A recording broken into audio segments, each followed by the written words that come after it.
Hai sahabat Kemlu! Ingatkah kalian, di season lalu kita pernah membahas mengenai sejumlah organisasi maupun forum kerjasama multilateral dan internasional yang Indonesia menjadi anggotanya? Nah, salah satu dari 200 organisasi internasional yang diikuti oleh Indonesia adalah Forum G20. Kebetulan sekali, tahukah sahabat Kemlu bahwa tahun 2022 ini Indonesia memegang presidensi G20 loh? Nah, pada 31 Oktober 2021 lalu, pada KTT G20 di Roma, secara resmi, Italia telah menyerahkan tongkat estafet presidensi G20 kepada Indonesia. Presidensi Indonesia di G20 sesuai sekali dengan prioritas Polugri Indonesia saat ini, yaitu memajukan berbagai isu kawasan dan dunia, serta mendukung pemulihan global yang terdampak krisis kesehatan dan krisis ekonomi. Maka dari itu, tidaklah heran kalau dalam presidensi G20, Indonesia mengusung tema Recover Together, Recover Stronger. Wah, keren dong kalau gitu Indonesia jadi presiden dunia, memimpin negara-negara lain di dunia. Mau tahu bedanya presiden pemimpin negara dan presidensi pada G20? Tonton video ini sampai habis ya, karena kita akan jelasin lebih detail apa itu G20 dan kenapa Indonesia memiliki peranan penting banget di G20 pada episode kali ini.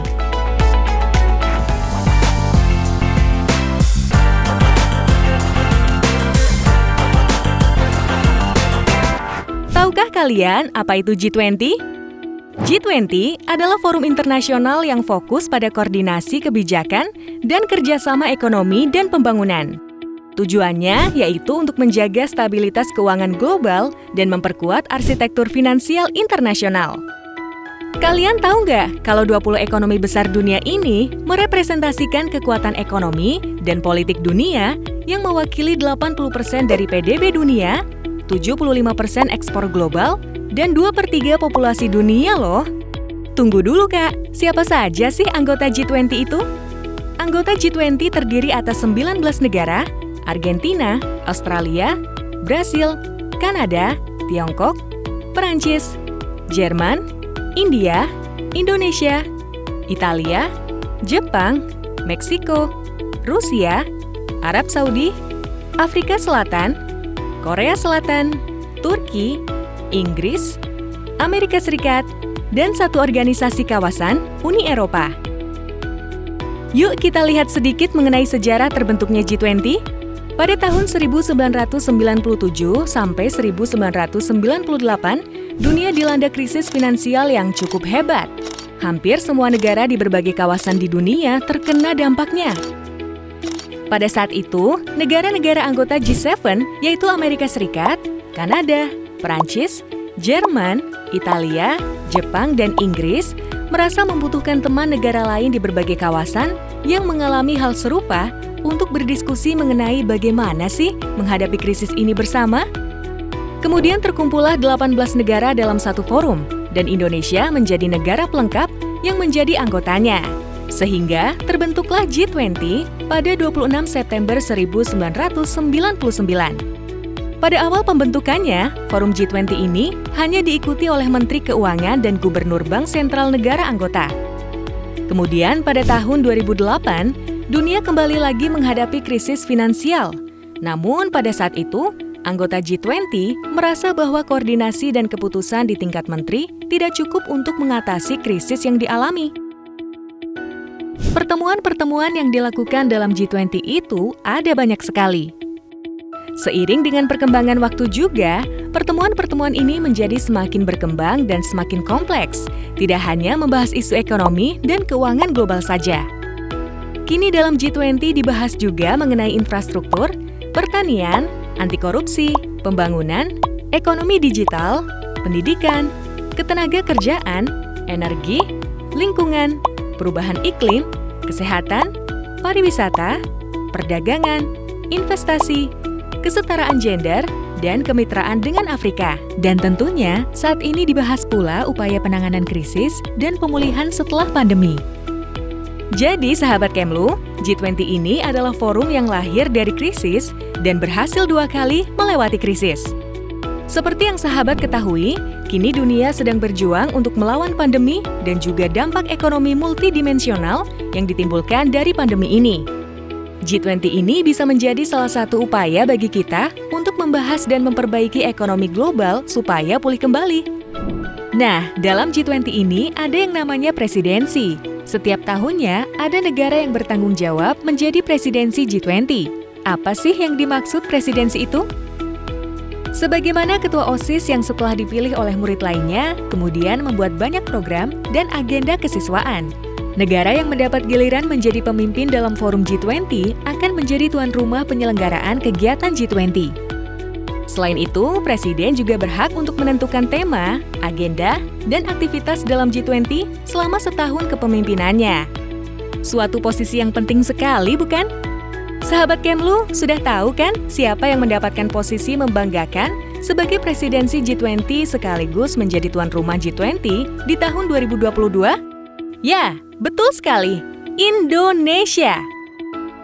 Masa presidensi Indonesia ini telah dimulai sejak 1 Desember 2021 kemarin hingga 30 November 2022 nanti.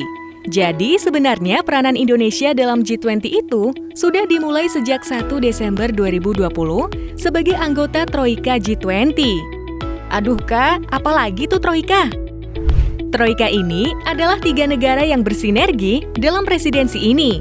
3 negara ini adalah negara yang memegang presidensi sebelum, negara yang saat ini memegang presidensi, dan negara yang akan memegang presidensi di tahun berikutnya.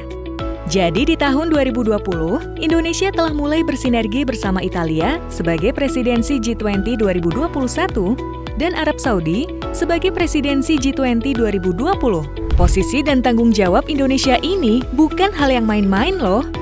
Presidensi Indonesia di G20 ini merupakan kesempatan bagi Indonesia untuk membahas mengenai krisis yang dialami dunia akibat pandemi COVID-19. Selain itu, juga bagaimana supaya setelah krisis selesai nantinya, kita tetap kuat dalam menghadapi krisis atau tantangan-tantangan ke depannya lagi. Sesuai banget kan dengan tema besar presidensi G20 Indonesia tahun 2022 ini yang adalah Recover Together, Recover Stronger. Kenapa sih tema itu dipilih oleh Indonesia? Karena ini sesuai dengan visi kita. Bukan hanya harus sembuh dan pulih bersama, tapi kita juga harus senantiasa tangguh, sehat, dan kuat terus untuk menghadapi tantangan pasca pandemi COVID-19. Ingat kata kuncinya, bersama. Artinya, upaya ini harus inklusif dan bisa dirasakan manfaat baiknya oleh semua pihak, termasuk di dalamnya negara berkembang, negara pulau-pulau kecil, serta kelompok rentan. Bahasa kerennya sih, leave no one behind.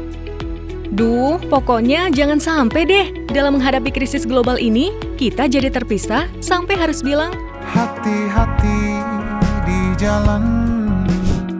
Presidensi Indonesia fokus pada 3 sektor prioritas yang dinilai menjadi kunci bagi pemulihan yang kuat dan berkelanjutan, yaitu penguatan arsitektur kesehatan global, transformasi digital, yaitu peningkatan kemampuan digital atau digital skills, dan literasi digital atau digital literacy, dan yang tidak kalah pentingnya, transisi energi menuju energi hijau dan berkelanjutan. Ini merupakan amanah dan tanggung jawab yang berat untuk memimpin dunia di masa sulit ini. Tapi tentunya, seperti sahabat yang suportif, kita dukung Indonesia ya. Ayo Indonesia, kamu bisa! Nah, setelah sahabat Kemlu sudah tahu pentingnya peran Indonesia dalam memegang presidensi G20 2022, sekarang kita mau ajak sahabat Kemlu untuk kenal lebih jauh mengenai logo presidensi G20 Indonesia. Pasti sahabat Kemlu sudah sering deh melihat logo presidensi G20 Indonesia 2022 di mana-mana.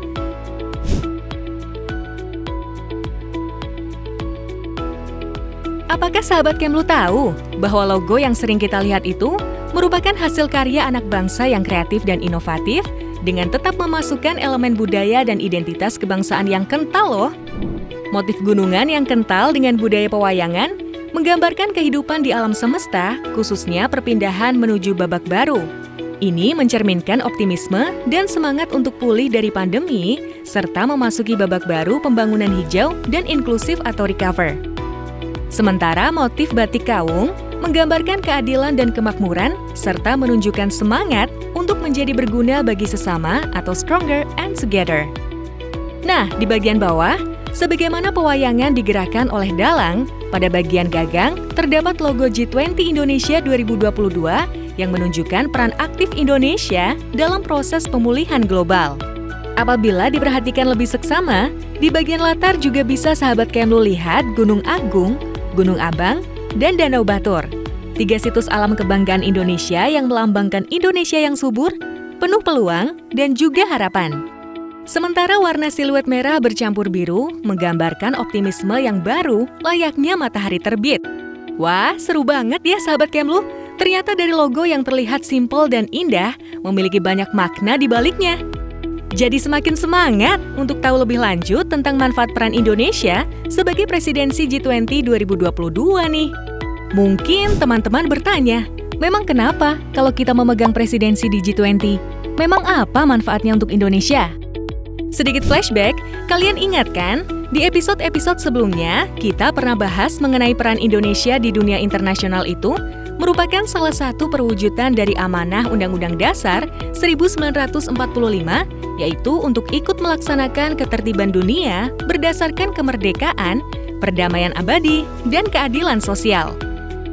Melalui presidensi G20 ini, Indonesia bisa menunjukkan ke dunia bahwa kita adalah bangsa yang kuat dan tangguh loh. Indonesia akan mencontohkan bahwa walaupun berkali-kali menghadapi cobaan dan tantangan, namun kita tidak pernah patah arang, bahkan malah semakin kuat dan berkembang.